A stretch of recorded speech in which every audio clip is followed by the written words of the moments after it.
Hello, everyone. Hello, everyone. Welcome to Reflections from the Prayer Book Collection. I'm Martha, and today is 4/17/20, and today we're going to be reading Luke 22:39 through 46. Thank you, Martha. Thank you, Martha. Would you mind if I read, or would you like to, Martha? You can read. Okay. Then, accompanied by his disciples, Jesus left the upstairs room and went, as usual, to the Mount of Olives. There he told them, "Pray that you will not get given to temptation." He walked away, about a stone's throw, and knelt down and prayed, "Father, if you're willing, please take this cup of suffering away from me. Yet I want your will to be done, not mine." Then an angel from heaven appeared and strengthened him. He prayed more fervently, and he was in such agony of spirit that his sweat fell to the ground like great drops of blood. At last he stood up again and returned to the disciples, only to find them asleep, exhausted from grief. "Why are you sleeping?" he asked them. "Get up and pray so that you will not give in to temptation." Underneath the part where it says he prayed more fervently and he was in such agony that his sweat fell to the ground like great drops of blood, did you write "Sweet Jesus"? Yeah, my sweet Jesus. I did write that. My Sweet Jesus! He's so sweet. Look how stupid my head looks. Your head is beautiful, Anna. Okay. You have a beautiful head. Mm-hmm. So, anything you want to jump in on this one?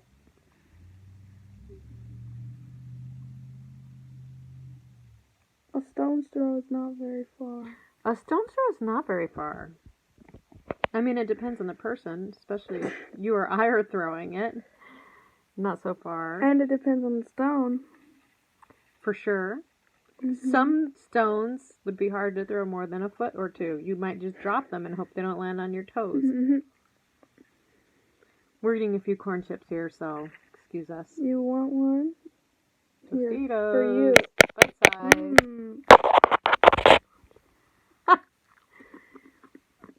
So I think about the stone's Just kidding, throw. you can't have any.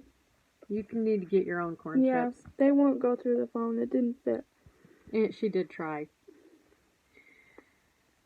Well, we'll come back to stone's throw in a minute because I think that is interesting. And I just love this part. He's so precious where he says, "Father, if you're willing, please take this cup of suffering away from me." Sweet Jesus! Stop.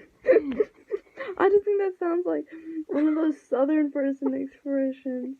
I know it does. That's not how I meant it, though. I know it meant is. like I he just, really is so I sweet. just think it's and so funny. That precious. it sounds like that. I know you didn't mean it. That's what makes it funny. Every time I hear you say that in my head, it makes me laugh. That's okay. I believe in laughter. Okay.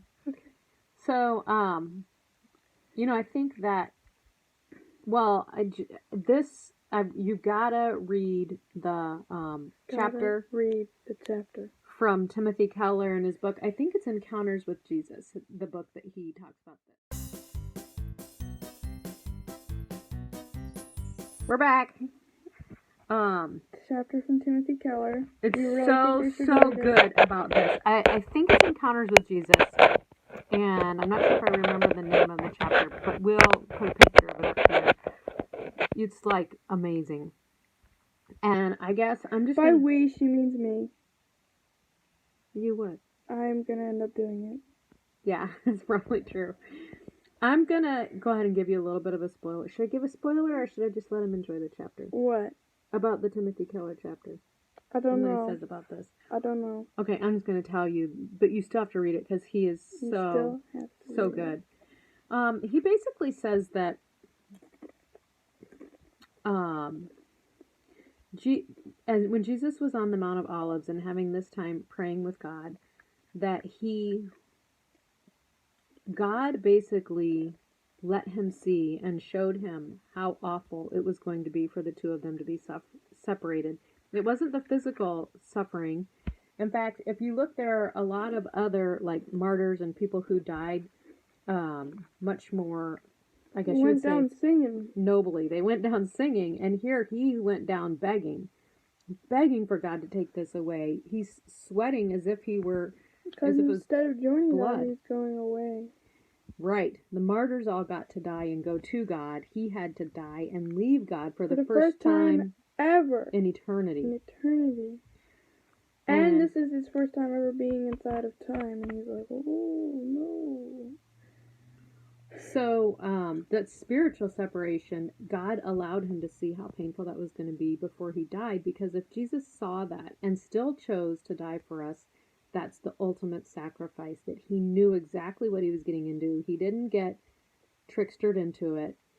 He chose it with the understanding the ultimate pain. And that's what this is all about in the garden. It's all about him realizing. It's not all about him. It's also about the disciples. That's true. It's not all about him. There's a huge part of this about him realizing his pain and how awful this is going to be. So anyway, it's really, really good and powerful reading. And I feel like this is kind of the ultimate clash between his divinity and his humanity. I mean, we've seen his divinity all along. He's known what's coming, and he's still like very set on it. He keeps telling his disciples, this is what's coming. I'm going to suffer. I'm going to die. And without a qualm. And his disciples are like, what?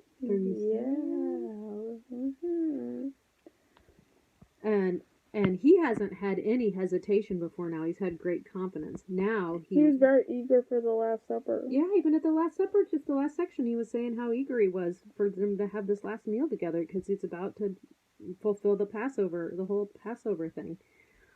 But now he's really finally experiencing hesitation, and his human side is feeling the pain of what it would be like to be separated from the love of God.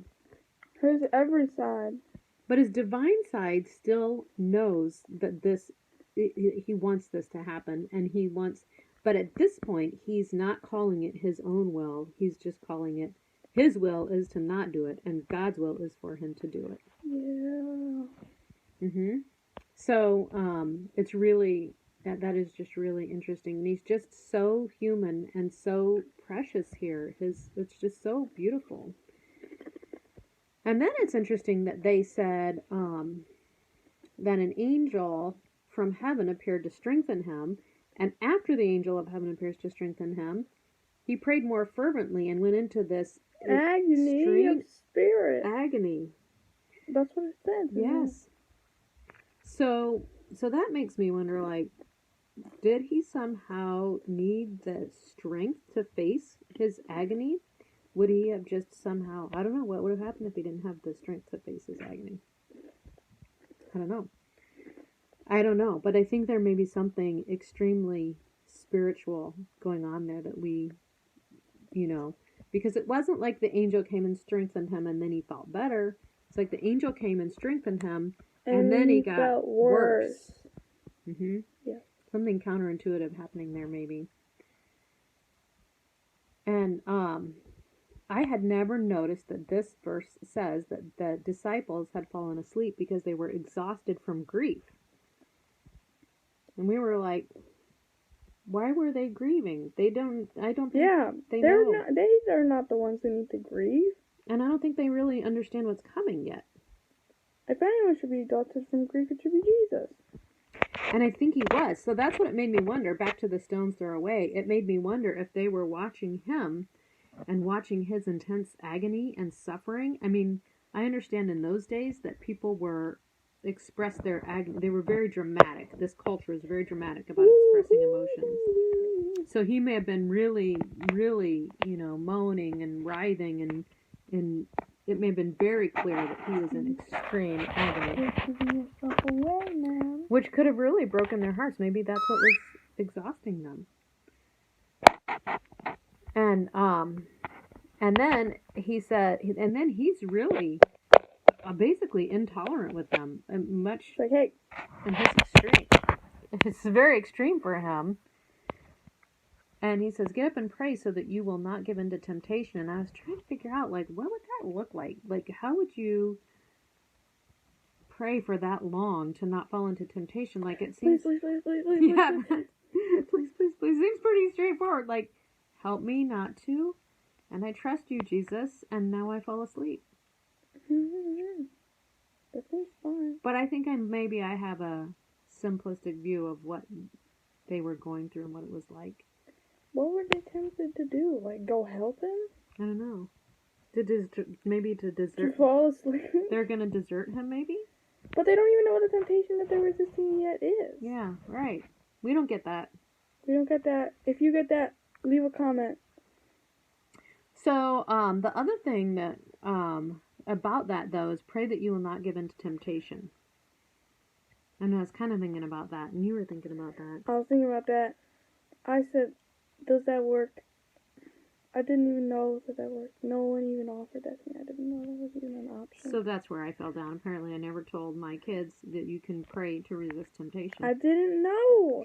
That's what you're supposed to do when you're tempted. And I probably didn't tell her because I don't think I've been doing that very much. I just learned about willpower. Mm-hmm. Froggy Toad taught me about willpower. Mm-hmm. Put the cookies on a box, tie a string around it.